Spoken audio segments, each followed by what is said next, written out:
নির্ধারিত সময়ে টঙ্গীর তুরাগ তীরে ইজতেমা পালনের ঘোষণা দিয়েছে তাবলিগ জামাতের জুবায়েরপন্থীরা। অন্যদিকে নির্ধারিত সময়ে সাদপন্থীরা ইজতেমা করবে, তবে তা প্রতিহত করার ঘোষণা জুবায়েরপন্থীদের। সাদপন্থীদের দাবি, তাবলিগ জামাতে রাজনীতির রং দিয়ে সহিংসতা করা হচ্ছে। বুধবারের সংঘর্ষের ঘটনায় বিচার বিভাগীয় তদন্তের দাবি জানানো হয়েছে।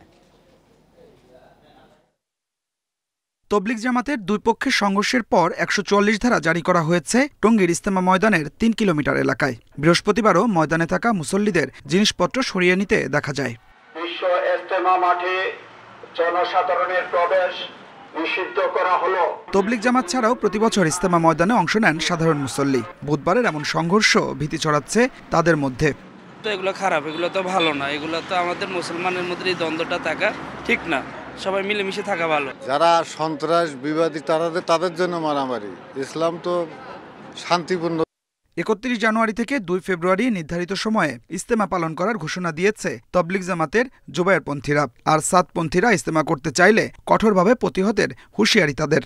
ইনশাআল্লাহ ইজতেমা আমাদেরই হবে জানুয়ারি ৩১, ফেব্রুয়ারি ১-২। যারা এরকম রাষ্ট্রীয় সিদ্ধান্ত উপেক্ষা করে অভ্যস্ত, রাষ্ট্রীয় সিদ্ধান্তকে যারা বারবার বৃদ্ধাঙ্গুলি দেখায়, প্রশাসনের সিদ্ধান্তকে যারা বারবার অবমাননা করছে, তারা কিভাবে ইজতেমা করবে? অন্যদিকে ৭ থেকে ৯ ফেব্রুয়ারি ইজতেমা পালনের ঘোষণা সাদপন্থীদের। সমঝোতার মাধ্যমে সংকট সমাধানের আহ্বান তাদের। আমি তাদেরকে আহ্বান করব যে রাজনৈতিক ব্যক্তিবর্গ যারা আছেন, আজকেই যদি তাদেরকে তবলিগের অপর পক্ষ থেকে সরিয়ে না দেওয়া হয়, তাদেরকে যদি এই তবলিগে হস্তক্ষেপ করতে বন্ধ করতে না দেওয়া হয়, বাংলাদেশের এই সমস্যা ১০০ বছরেও সমাধান হবে না। এর আগে ২০১৮ সালের ১ ডিসেম্বর টঙ্গী ইজতেমা মাঠে দুই পক্ষের মধ্যে রক্তক্ষয়ী সংঘর্ষ হয়। এরপর থেকে আনুষ্ঠানিকভাবে দুই ভাগ হয়ে বিশ্ব ইজতেমা পালন করে তবলিগ জামাতের মুরব্বীরা। প্রতি বছর টঙ্গীর তুরাগ তীরে অনুষ্ঠিত হয় বিশ্ব ইজতেমা, যেখানে দেশ বিদেশের মুরব্বীদের বয়ান শুনে সবাই বের হন দিন প্রচারে।